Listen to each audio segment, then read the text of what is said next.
नमस्कार स्वीकार करें श्रोताओं, आप सुन रहे हैं रेडियो एक्टिव भागलपुर पर आपका अपना प्यारा कार्यक्रम सेहत सही लाभ कई। आज का एपिसोड थोड़ा खास है। हम अपनी इस श्रृंखला के पिछले बहुत सारे एपिसोड्स में बात कर चुके हैं वेक्टर बोर्न डिजीजेस की, कभी फाइलेरिया की, कभी काला आजार की, कभी मलेरिया की, तो कभी डेंगू की। पर आज हम बात करेंगे एक अहम वेक्टर जनित रोग की, वो है एक्यूट एन्सेफेलाइटिस सिंड्रोम, यानी जापानी दिमाग का बुखार।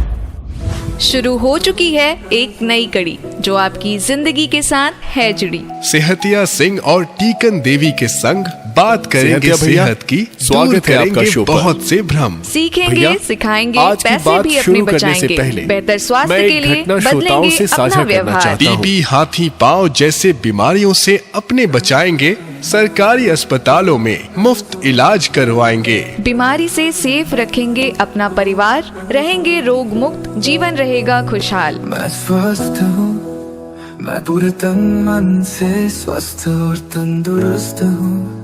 मुझे हर रोज स्वास्थ्य का उपहार देने के लिए शुक्रिया। Thank you, thank you, thank you. सुनना न भूलिएगा सेहत सही लाभ कई, सिर्फ आपके अपने सामुदायिक रेडियो एक्टिव भागलपुर 90.4 FM पर। मैं हूँ आपका दोस्त, आपका आरजे मेहताब, और आज हमारे साथ स्टूडियो में मौजूद है वो शख्स जिनसे पूरा इलाका सलाह लेता है, हमारे सेहत के साथी सेहतिया सिंह जी। सबसे पहले तो सभी मेरा नमस्कार स्वीकार करें। सेहतिया भैया, स्वागत है आपका शो पर। भैया, आज की बात शुरू करने से पहले मैं एक घटना श्रोताओं से साझा करना चाहता हूँ, हमारे ही पास के गांव की 6 साल की बिटिया चिंगी की। हाँ मेहताब बाबू। बारिश का मौसम अभी बीता ही था। गांव के बगल के खेत में पानी भरा हुआ था और चिंगी वहीं खेल रही थी। शाम तक उसे तेज बुखार चढ़ गया और रात में अचानक दौरा पड़ने लगा। वो मामला एक्यूट एन्सेफेलाइटिस सिंड्रोम यानी जापानी इंसेफेलाइटिस का ही था। परिवार को लगा बस थकान होगी, किसी ने झाड़ फूक की सलाह दे दी और अस्पताल पहुंचते पहुंचते बहुत देर हो गई। यही इस बीमारी की सबसे बड़ी परेशानी है, ये किसी का इंतजार नहीं करती।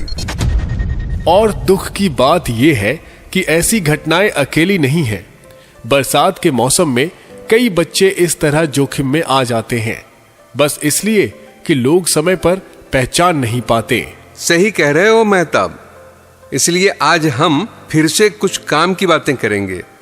आज हमें सुनने वालों को बताना बहुत जरूरी है कि जेई या एईएस क्या है, कैसे फैलता है और गांव समाज मिलकर इसे कैसे रोक सकता है, ताकि एक भी बच्चा चिंगी जैसी हालत में ना पहुंचे। बिल्कुल भैया, आजकल गांव, बाजार, खेत खलिहान हर जगह एक ही शब्द सुनाई देता है, एईएस और जेई। लोग डर भी रहे हैं, उलझन भी है। तो हमने सोचा क्यों ना हमारे श्रोताओं को सही और सरल भाषा में पूरा ज्ञान दिया जाए। हाँ मेहताब बाबू, तो शुरुआत यहीं से करते हैं कि एईएस और जेई आखिर होता क्या है। देखिए मेहताब बाबू, एईएस का पूरा नाम है एक्यूट इंसेफेलाइटिस सिंड्रोम, यानी अचानक होने वाली तेज दिमाग की सूजन वाली बीमारी, और जेई यानी जापानी इंसेफेलाइटिस यानी जापानी दिमागी बुखार, जो एईएस का ही एक गंभीर रूप है। यानी एईएस बड़ा नाम है और जेई इसका मुख्य कारण। बिल्कुल सही। जैसे बरसात में कई तरह के बाढ़ आते हैं, पर उनमें से एक बहुत खतरनाक होता है, उसी तरह एईएस में कई वजहें होती हैं, पर जेई उनमें भारी बीमारी है। जी भैया, अब सबसे बड़ा सवाल, लोग कह रहे हैं कि ये हवा से फैलता है, कोई कहता है फल से फैलता है, कोई कहता है मच्छर से। सच्चाई क्या है भैया? मेहताब बाबू, जापानी इंसेफेलाइटिस यानी जेई का फैलाव पूरे देश में एक जैसा नहीं होता। इसका कारण इसका अपना पर्यावरणीय चक्र है। इस वायरस को बढ़ने के लिए 2 चीजों की जरूरत होती है, पहला है एम्प्लीफ्लाइंग होस्ट्स, जैसे सूअर या कुछ पक्षी, बगुला, सारस वगैरह। और दूसरा है क्यूलेक्स मच्छर, जो इन जानवरों से वायरस लेकर इंसानों तक पहुंचाता है। यही वजह है कि जेई ज्यादातर उन इलाकों में मिलता है जहां धान की खेती ज्यादा होती है। खेतों में पानी भरा रहता है और बरसात के बाद मच्छर बहुत ही ज्यादा बढ़ जाते हैं। यानी यह बीमारी पूरे देश में नहीं फैलती है, हर मौसम में भी इसके मरीज नहीं मिलते हैं। यह खासकर धान के खेत वाले इलाकों और बरसात के बाद सबसे ज्यादा दिखाई पड़ती है। थोड़ा आसान भाषा में समझाइए सेहतिया भैया। अरे, मेरे कहने का तात्पर्य यह है, जेई एक वायरल बीमारी है और वेक्टर यानी मच्छरों के जरिए फैलती है, खासकर क्यूलेक्स मच्छर से। ये वही मच्छर होते हैं जो भारी गंदे पानी, खेतों के किनारे जमा पानी, सुअरों के पास तथा जंगली इलाकों में ज्यादा मिलते हैं। मतलब मच्छर ही मुख्य कारण है? हाँ, और बात यहीं खत्म नहीं होती। ये वायरस पशुओं, खासकर सुअर और पक्षियों में चक्कर लगाता है और मच्छर उसे इंसानों के शरीर तक पहुंचाता है। इसको बोलते हैं जूनोटिक चक्र। और एईएस? एईएस कई कारणों से हो सकता है, जैसे वायरस, बैक्टीरिया, गंदा पानी, पोषण की कमी, लीची खाने से भी अगर बच्चा भूखा हो। लेकिन जेई इसका सबसे खतरनाक रूप है।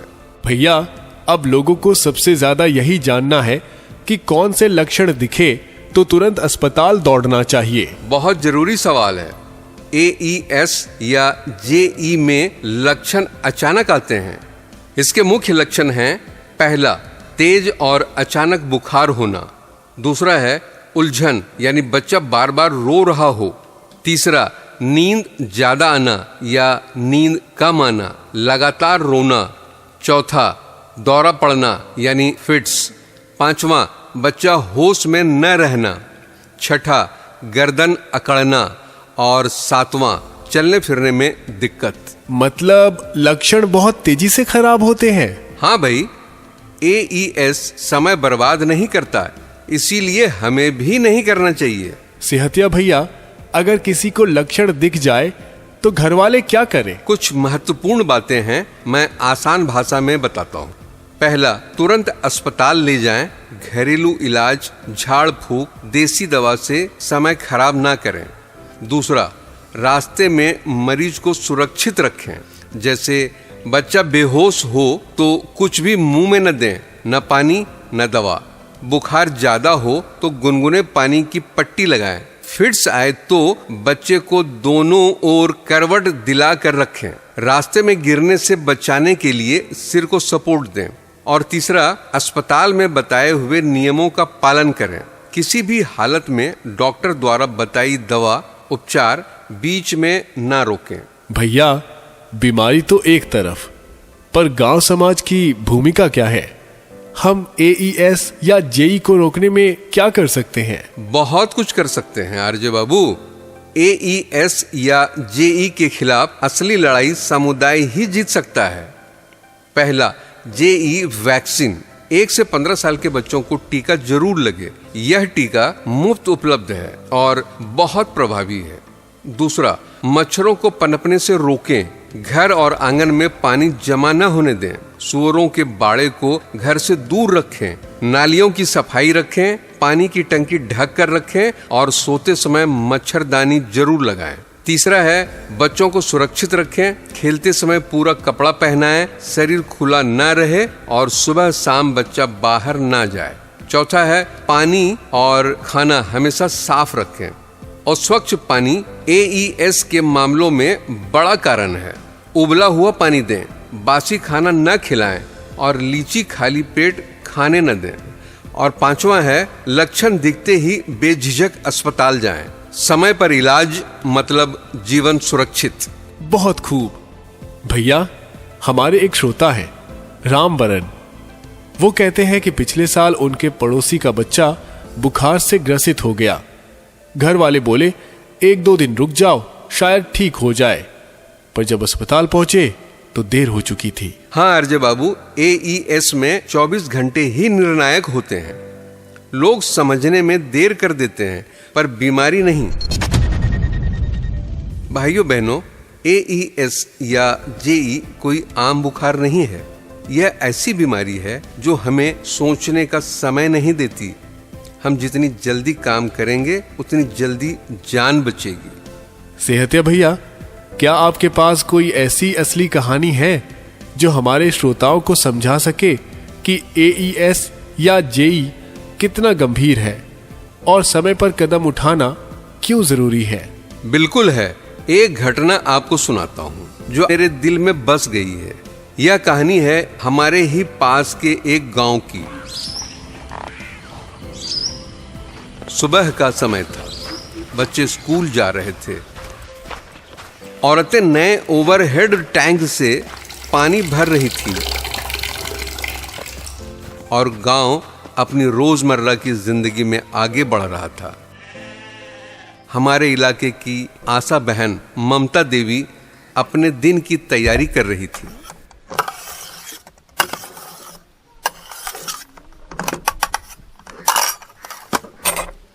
अचानक ही उनका फोन बजा।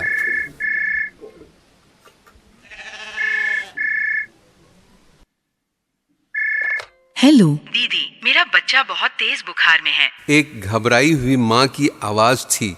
ममता ने तुरंत कहा, बस मैं अभी आ रही हूँ, हिम्मत रखिए। संयोग से मैं वहीं पर था। मैंने 108 पर फोन कर दिया। आशा बहन ममता देवी अपना स्वास्थ्य बैग उठाकर तुरंत ही उस घर की ओर चल पड़ी। रास्ते में उन्होंने मुझसे कहा, सेहतिया जी, यही तो हमारा काम है। जब समुदाय को हमारी सबसे ज्यादा जरूरत हो तब जल्दी पहुंचना ही है। जब ममता ने दरवाजा खटखटाया तो वो दस्तक सिर्फ एक आवाज नहीं थी, वो परिवार के लिए एक उम्मीद थी, भरोसा था, जीवन रक्षक कदम था।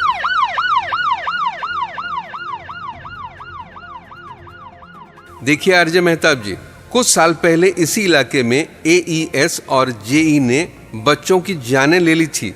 लोग डरते थे, समझ नहीं पाते थे कि बीमारी मच्छर काटने से फैलती है या कोई श्राप है। बहुत से माता पिता झाड़ फूंक में विश्वास करते थे और जब तक अस्पताल पहुंचते बहुत देर हो जाती थी। ममता जैसी आशा बहनों को सरकारी प्रशिक्षण के द्वारा उन्हें सिखाया गया है कि कैसे शुरुआती लक्षण पहचानें, कैसे परिवारों को समझाएं और कैसे ई-कवच पोर्टल से हर केस को ट्रैक करें। ई-कवच ये कैसे मदद करता है भैया? बहुत जबरदस्त टूल है। ई-कवच पोर्टल CHO और आशा को यह सुविधा देता है कि कौन सा बच्चा किस बीमारी के जोखिम में है, किन परिवारों को मातृ एवं शिशु स्वास्थ्य सेवाएं मिल रही हैं, पोषण NCD से संबंधित जानकारी क्या है, किसे कब रेफरल की जरूरत है। ये ऐप उन्हें कदम दर कदम मार्गदर्शन देता है ताकि गलती की कोई भी गुंजाइश ना रहे। वाह! और ममता बहन ने इस सब का इस्तेमाल कैसे किया? अरे मेहताब बाबू, ममता तो इस काम में मिसाल बन गई। वो रोज घर घर जाती थी। उनके बैग में पर्चे, स्टिकर, टीकाकरण रिकॉर्ड सब रहता था। शुरुआत में परिवार टीके से डरते थे, इंजेक्शन से बच्चा बीमार पड़ जाएगा, ऐसा उनका डर था। पर ममता ने कमाल कर दिया।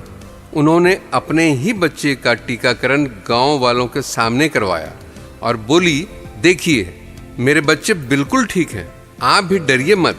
और फिर धीरे धीरे लोगों का डर भरोसे में बदल गया। लेकिन एक बात बताइए, आपने बताया कि JE बच्चों को ज्यादा प्रभावित करता है, तो इसका बचाव कैसे हो सकता है? क्या कोई टीका भी है? बिल्कुल आरजे बाबू, JE से बचाव का सबसे मजबूत तरीका टीकाकरण ही है। सरकार ने इस पर बहुत साफ गाइडलाइन बनाई है। हमारे देश में बच्चों को JE के 2 टीके जरूर लगते हैं। 2 टीके? कब कब?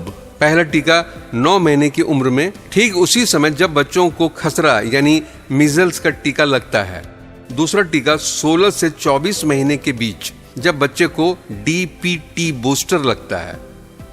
भाइयों बहनों, अप्रैल 2013 से यह दोनों डोज देश के 334 एंडेमिक जिलों में रूटीन टीकाकरण कार्यक्रम में शामिल हैं। और बड़े लोगों के लिए भी टीका होता है क्या? हाँ, जिन राज्यों में बड़ों में भी जेई के केस देखे गए हैं वहां एडल्ट वैक्सीनेशन शुरू किया गया है। ये 3 राज्य हैं, असम के 9 जिले, उत्तर प्रदेश के 7 जिले और पश्चिम बंगाल के 26 जिलों में 15 साल से ऊपर की उम्र के लोगों को जेई का टीका लगाया जाता है। इसके लिए एक खास वैक्सीन इस्तेमाल होती है जिसका नाम है ज़ेनवैक। ये वयस्कों के लिए बनाई गई है। मतलब बच्चे हो या बड़े, समय पर टीका लग जाए तो जेई से बचाव काफी हद तक हो सकता है। बिल्कुल आरजे बाबू, इसीलिए आशा, एएनएम और सीएचओ लगातार यह सुनिश्चित करते हैं कि हमारे गांव शहर का हर बच्चा और हर जरूरतमंद वयस्क जेई का टीका लगवाए। भैया, आपको क्या लगता है हमारी रेडियो जैसी कोशिशें कितना फर्क डालती है? बहुत ही बड़ा फर्क डालती है। जब रेडियो से सही जानकारी शहर, मोहल्ला, गांव, टोला पहुंचती है तो लोग जागरूक होते हैं, टीकाकरण बढ़ता है, मच्छर रोकथाम पर जोर बढ़ता है, अस्पताल आने में हिचक खत्म होती है। यूं कहें, सेहत से ही लाभ कई जैसे कार्यक्रम व्यवहार बदलने में बड़ी भूमिका निभाते हैं। भैया, आपने बिल्कुल सही कहा। हौसला अफजाई के लिए शुक्रिया। तो दोस्तों, आज हमें एईएस और जेई का पूरा ज्ञान मिला। इससे कैसे बचना है, क्या करना है और कैसे अपने गांव को सुरक्षित रखना है। हम लगातार यही कह रहे हैं, आदत बदलें, सेहत सुधरेगी। साफ सफाई रखें, टीका लगवाएं और जागरूक रहें। बहुत बहुत धन्यवाद भैया। दोस्तों, ध्यान रखिए, जानकारी ही बचाव है और सही समय पर डॉक्टर ही असली उद्धारक हैं। चलते हैं, पर फिर मिलेंगे एक और नए विषय के साथ। विदा लेने से पहले आपको बताते चले कि तमाम जानकारी एपिसोड के रूप में आप तक लेकर आए हैं हम नई दिल्ली स्थित संस्था स्मार्ट के सहयोग से। आज के लिए बस इतना ही। अगले कार्यक्रम में फिर मिलेंगे। तब तक स्वस्थ रहिए, मुस्कुराते रहिए और अपने रेडियो से जुड़े रहिए। पर जाने से पहले हम लेंगे अपनी सेहत की शपथ। हम अपने और अपने परिवार की जिम्मेदारी लेंगे। अपने और अपने परिवार के स्वास्थ्य को प्राथमिकता देंगे, क्योंकि सेहत ही असली धन है। सरकारी स्वास्थ्य सेवाओं और योजनाओं का पूरा लाभ उठाएंगे और दूसरों को भी जागरूक करेंगे। साफ सफाई और स्वच्छता का पालन करेंगे ताकि बीमारियों से बचा जा सके। नियमित जांच और टीकाकरण करवाएंगे और अपने परिवार को भी इसके लिए प्रेरित करेंगे। संतुलित आहार और व्यायाम अपनाएंगे ताकि शरीर और मन दोनों स्वस्थ रहे। महिलाओं, बच्चों और बुजुर्गों की सेहत का विशेष ध्यान रखेंगे। जब पूरा समाज स्वस्थ और सशक्त बनेगा, तभी भारत समृद्ध बनेगा। सेहत सही तो लाभ कई। आप सुन रहे हैं रेडियो एक्टिव भागलपुर। मैं हूं आरजे मेहताब। धन्यवाद। सावधानी बचाव है, जापानी इंसेफेलाइटिस से रहो सावधान। मच्छरों से लड़ना है, ये है हमारी पहचान। बुखार, सिरदर्द, गर्दन अकड़न हो, तुरंत डॉक्टर के पास जाओ।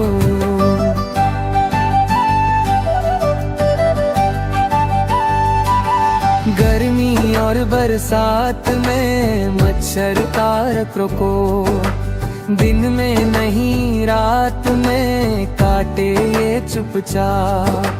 खास कर गांव में खेत के पास पानी भरा, वही पन पे ये दाना मच्छर का परिवार। सुअर पालन, पक्षी मवेशी जहाँ रहे वहाँ जापानी इंसेफेलाइटिस फैलने का खतरा बहुत है। बच्चों और बुजुर्गों का रखो खास ध्यान, जापानी इंसेफेलाइटिस का टीका है सबसे पहला समाधान।